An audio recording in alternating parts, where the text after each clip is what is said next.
I played Horses. Horses is that game that you might have heard of it recently, because it was delisted. It was banned from Steam, and then heroically picked up by GOG, by the good old gamers. So, did I talk about Horses? I don't remember. I don't remember if I talked about Horses, but essentially the backstory to this game is that there's a demo for it. There is some. It is a very intentionally off-putting, uncomfortable game, and there's a lot of what I would say now pretty confrontational content. It's kind of challenging to a lot of I don't know. It's a little solo, I suppose. And it's very upfront with that. It's a very adult game in that sense. And Steam raised some issues like, hey, we don't like, because there's one scene that's again like very intentionally off-putting, and it was made to be more off-putting because there was like a child in it and there's like naked people. And I can see why they had they flagged like a question mark with it. That was like a year or two ago. They submitted another thing. Well, basically they changed the build. They replaced that character with an adult. Steam didn't budge and said that they couldn't sell the game on their platform. Having played it, I think it's bullshit. I think that they easily could have had, like, if fucking like my Futanari neighbor can get on Steam, my Futanari roommate 15 he'd get on Steam every single day, every other day of the week. I think that Horses could easily, there's nothing that's, and Horses is a significantly more like highbrow game, all things considered. Really, I think that had more to do with, I think that if there was anything that influenced that decision, it was probably the payment processor bullshit that they went through recently. I think they're being very conservative with what they allow on the platform now in terms of certain types of content, which sucks. That a lot of different people feel like they gotta walk on eggshells. What should they have let it on? I would say that it deserves to be on Steam, but I don't know. I don't know the I'm sure there's like internal discussions that happen. I don't know the full scope of it. Anyway, it's on GOG now. It's also really cheap. It's maybe $6. And having played it, it's like a 2.5 hour experience, and it is interesting. It's not bad. So Horses, okay. This is a difficult game because it's one of those things where it is kind of meant to be very shocking. So I'm going to put like a spoiler warning here that I would say if you're curious about the game, we'll do multiple layers of spoiler warnings. So first spoiler warning, before we get into it, I'll just say if you're curious about the game and you've got $6 to burn, it is not a total huge disappointment. At least not to me. I would say if you're interested in it, it is worth checking out, and you're like, I'm paying $6 to have a weird experience, then yeah, sure, go ahead. I don't know GOG's refund policy. You might be able to genuinely finish this game and return it. Okay, second layer of spoilers, because I'm not going to talk about actual plot details. So why is it called Horses? It is about a young man in Italy in like the 1950s, I want to say, 50s or 60s, who goes to work for 2 weeks on a summer job at a horse ranch and a farm in the Italian countryside. The entire game has this black and white filter. There are almost no sound effects. I actually wish there were less sound effects because I think it would kind of enhance the. I wish that there was just more like title card stuff. All the dialogue is presented through title cards. But most of it is just the kind of low sound of a film projector whirring. So you go to this farm where it's just you and the farmer, and he's talking about the horses, and you find out that the horses, you round the corner and you look at the stable, and the horses are just people. They are people in horse masks, completely naked otherwise, and they're just like held in a pen. And you're like, what the fuck? Okay. And the game is about the 2 weeks that you spend on this farm and the plot line that evolves. So, okay. How do I want to do this next layer of spoilers? So I'll say, as I was playing this game, I was getting worried in the first half. I was worried in the first half about the message because I had a real suspicion that I was like, okay, so first of all, are these actually people? Are these actually human beings?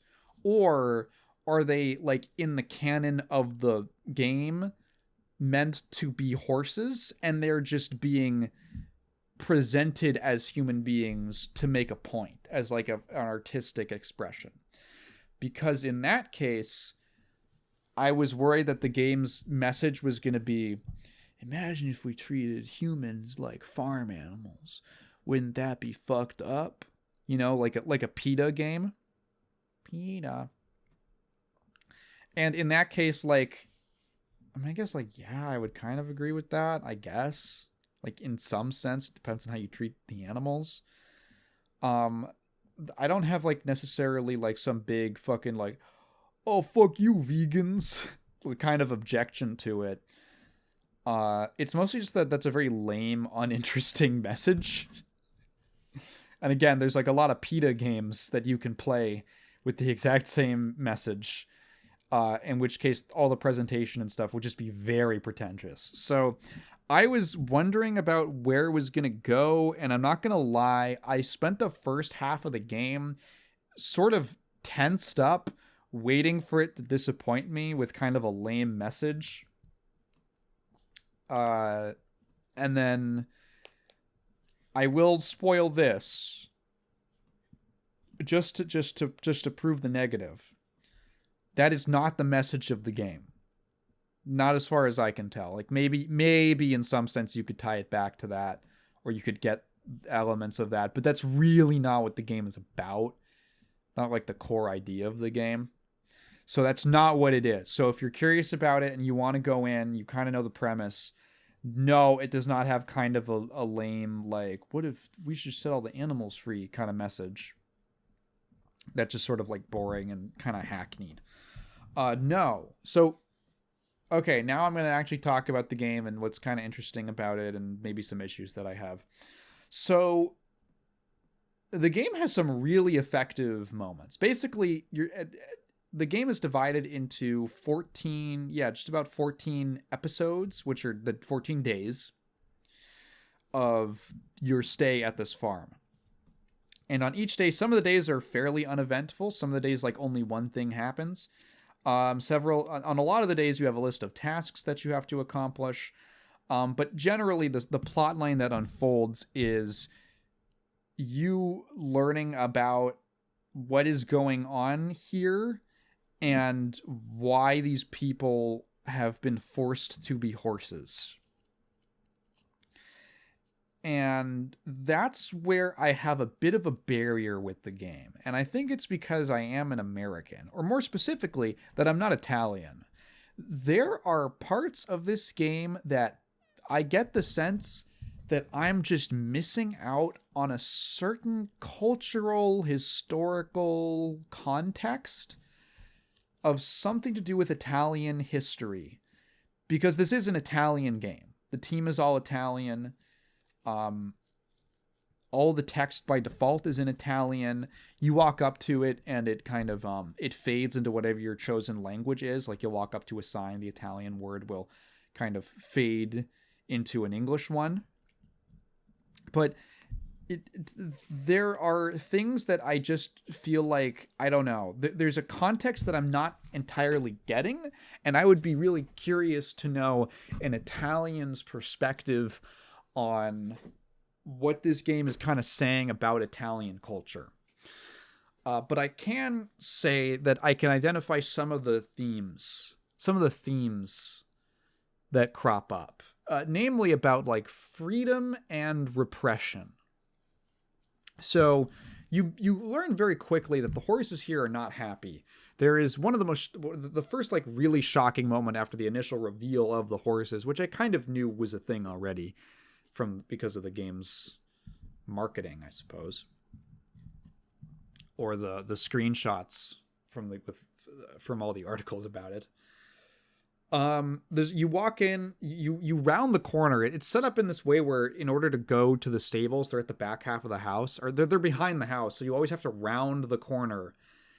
And there's sort of a sense of, it uses this dramatic moment several times to kind of throw something at you that you're not expecting. So the first one is you walk around and one of the horses has hanged themselves, and it's like, oh fuck, oh shit, oh my god. And you have to bury him. There's another one. The farmer has this dog, and you walk, you like feed the dog a few times, and then you round the corner. And the dog never comes out of the doghouse for the first few days. You never see it outside of the doghouse. Then you round the corner, and it's just a guy. It's a man. It's a man wearing a dog's head mask, also completely naked besides that. And that got me. That made me go, oh, okay. There's several moments like that where something genuinely pretty shocking and off-putting happens. Essentially what you discover is that the farmer, man, it kind of unfolds in sort of piecemeal ways. There's like a horse that tries to talk to you. The farmer doesn't like it when the horses have sex with each other. You sort of have these like dreams or these moments where you walk outside and the horses are like watching. They're like all set up with a projector, and they're watching a film of horses running free in the wild. Lots of like weird imagery and stuff like that. And it's like, it's hard to talk about the game without just like going through it in order and like what you learn. I'm just trying to figure out like what the best way is to even discuss it. When I say it has themes of freedom, basically you kind of learn this backstory that the farmer this is like a family business, and his father raised him with this extremely strict, oppressive, repressive religious upbringing. And specifically, he seems to have a lot of hang-ups about sex and sexuality. You go into his room a few times when he kind of stumbles drunkly out of the house and leaves the door unlocked. And you find these journal entries about his parents and his parents having sex, and him having like what seems like a crush, like being in love with this girl, and then her fucking some other guy. And then you go out to the little graveyard that they've got, and those two people, like their name, it's like Bianca and some other guy, and they both have graves. And I think like he turns them into horses or something. And basically what the reveal is, the big reveal, is that the farmer has this kind of weird psychological thing where he cannot accept his own sexuality or sexual urges, and he resents them in others. He's kind of ashamed of them because of how he was brought up, and he resents the sexuality of others. So he basically takes them and does this whole brainwashing process of like putting the mask on them and injecting them with this serum, this mixture of like different horse bodily fluids, and then like brainwashing them in front of a screen to turn them into like docile animals, basically. And when he's drunk, these kind of inhibitions come out, because as he stumbles out of the house, he's like almost completely naked, wearing a horse mask, and he's got this weird like chastity cage thing on. It's like what is it? I don't know what I'd call it. It's like a trunks. He's wearing like these trunks with like a lock on it, and he'll go out and just like look at the horses fucking, and just like he can't like masturbate. He'll just like he basically just grabs the trunks and just like violently jostles them back and forth to like stimulate himself. So there's this like really intense, aggressive, violent feeling like sexual act, but it's behind this like lock, this actual literal repressive barrier. And like the sense that I get from it is that the game is kind of, if I had to give an analysis without knowing maybe some of the history that it's touching on, it reminds me a lot of, it's like religious sexual repression. The scene where you finally get it confirmed that they are not real horses, and that is, it isn't just like a creative illustration, is the scene that got the game initially in trouble, where they had to replace the character with an adult woman, who honestly I think works better because she has a very creepy looking face. Essentially, these two people come, like this rich guy comes with his daughter, his adult daughter, and she goes riding on one of the horses. And she, you basically have to lead her around while this horseman is carrying her on his shoulders. And she's talking to you in this kind of moment of privacy. And she's like, these aren't real horses. And she explains it to you as these are people who have impure or regressive, inappropriate beliefs. That's what she calls them. So there's this kind of implication that these are people who don't fit into the social fabric, perhaps because of their sexuality or their political beliefs. It's never made entirely clear. But that this structure, this kind of paternal structure, this self-repressed paternal structure, which the farmer represents,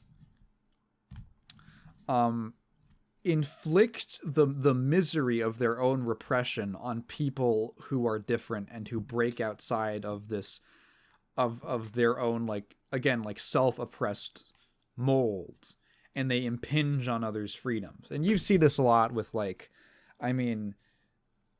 all those goddamn priests who are pedophiles, or all those like anti-LGBT lawmakers who love having sex with, the same sex, as DMX would say, or trans people, trans prostitutes and stuff when they fly in for the Republican National Convention and that kind of shit. People who have their own. There are just so many goddamn people who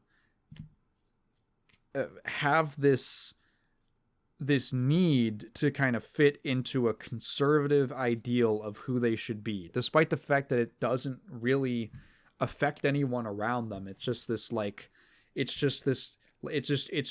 like mandated to them that this is the way they need to behave. Even something as honestly pretty harmless as sexuality. And then that misery is inflicted on other people. Other people have to suffer for their own suffering.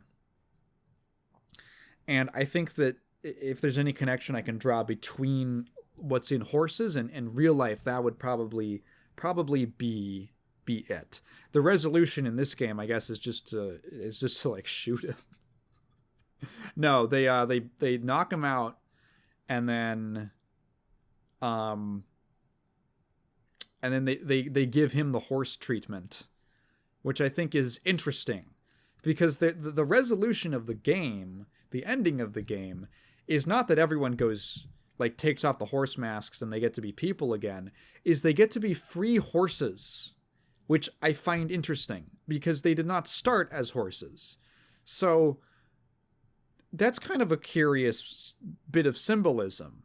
And I don't really know exactly how to think about it, because it's literally, okay, these people are different. These people are different, so they have this label thrust upon them. This new role in society as outliers. They are stable animals. They're horses.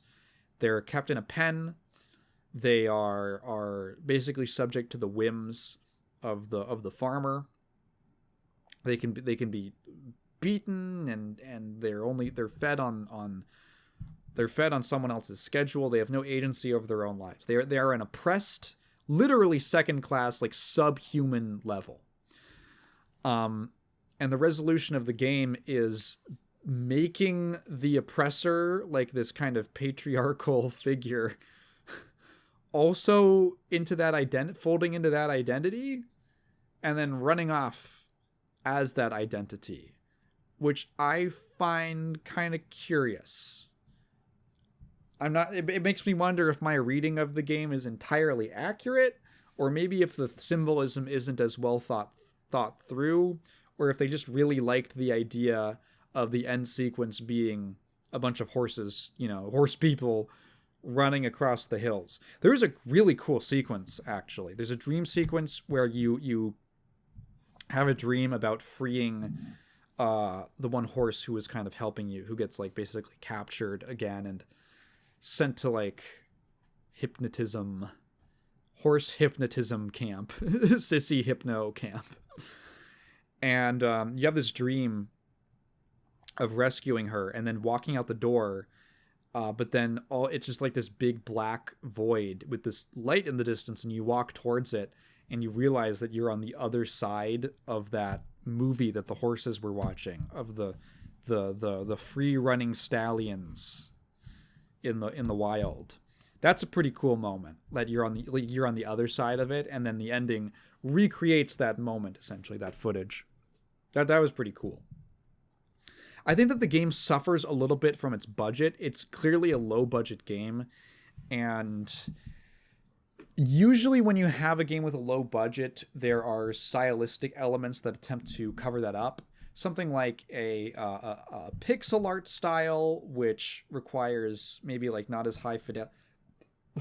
I feel like it's way easier to make ugly looking 3D than ugly looking pixel art. Does that make, like, do you kind of get what I mean? I feel like there's just so much more going on in a 3D game with lighting and polygon count and aliasing and stuff. The first shot of this game is a view of the main character, who's usually in first person, but it's a view of him. It's like a medium shot, and the strap of his backpack is clipping into his shirt, like visibly clipping into it. Like, it's not a very good looking game, and not in an intentional way, in like a very budget feeling way. The character models look very wonky and weird. I think some of it might be intentional. Like, the farmer, I think, is meant to look creepy. The horses have it off a little better because they don't have to like have actual faces. They're just a big horse mask.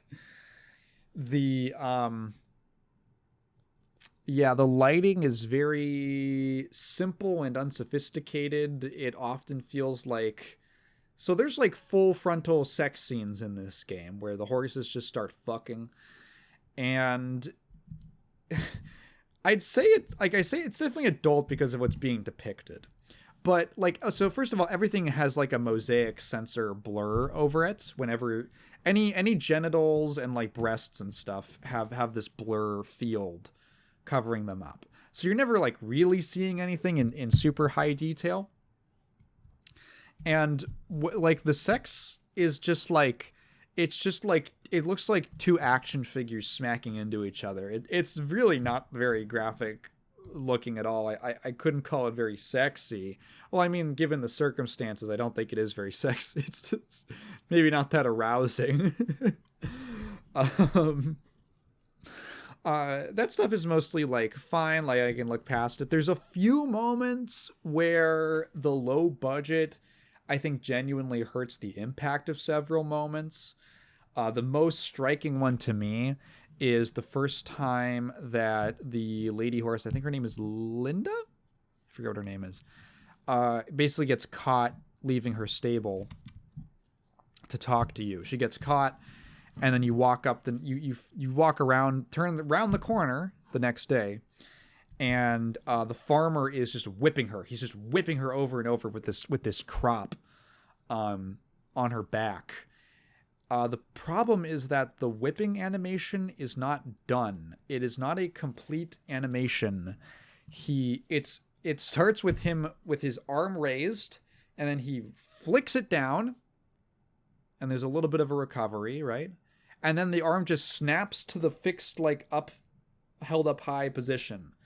It looks like a looping GIF, and not like a seamlessly looping GIF either. That animation appears a few other times in the game, and it got me to think about, like, it really took me out of it. It's meant to be a shocking moment, but I ended up just looking at it for like a minute just to kind of take it in, just to be like, huh, okay. So that's what's going on. Because at first it didn't really register with me, and then I was like, what? He just snaps back into the starting position. It's really weird. It's probably the most egregious example. I can't think of like another type. It's just, there's just a general kind of low budget feel to a lot of things. There's a really cool moment near the end of the game when you rescue Linda from horsey hypno time, where you go to, basically there's the big projector that's projecting like the hypnotic image on screen. You find it, and it's this massive, gigantic film camera, and you take these scissors and you snip the film, and then after you snip the film, the sound effects return to the game. The low buzzing of the film camera, which you get a shot of at the beginning, but you have no context for what it is. The low kind of film like ticking sound vanishes, and suddenly the soundscape is totally empty. And it's a pretty cool moment. It's actually a really cool, effective moment, because I realized how present that it's like when the air conditioner is on for an hour and then it turns off and you go, huh, I didn't realize how loud it was. And like the sound effect, you can finally hear the sound of your footsteps. And it's like, there's this moment of clarity, and that's really cool. That's a cool bit. And it makes me wish that other sound effects weren't in the game. Like, at the beginning of every day, you can eat breakfast. And when you like go to click on these little like biscuits that are made for you, you get like a munching noise. And that I found that very strange, because it's one of the few sound effects that are actually in the game. There's basically no music either. But there's like a couple moments where sound effects play, and I kind of wish that they hadn't been there, because I just find it I find it a little weird. It's like, what is supposed to be, is that supposed to be diegetic? Because nothing else is. It just kind of inconsistent.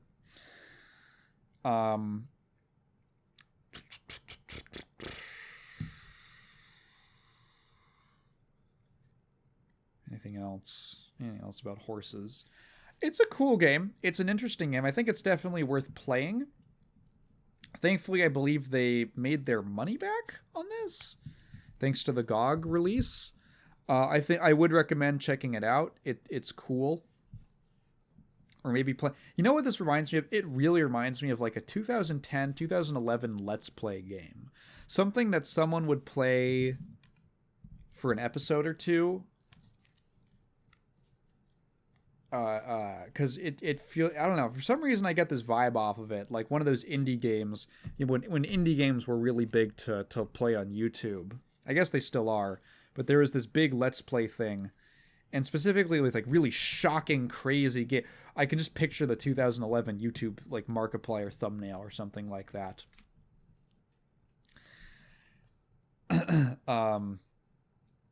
Yeah, I don't know. Something about it just reminds. I feel like this game should have been alongside like Facade or something. remember Facade? That's not a particularly shocking game, but you know, like in that little stable. Oh, stable. Oh, whoa, what? Huh? Yeah, horses. It's cool. You can check it out. I'm glad it exists. I think it should have ended up on Steam, but hey, so it goes. So it goes.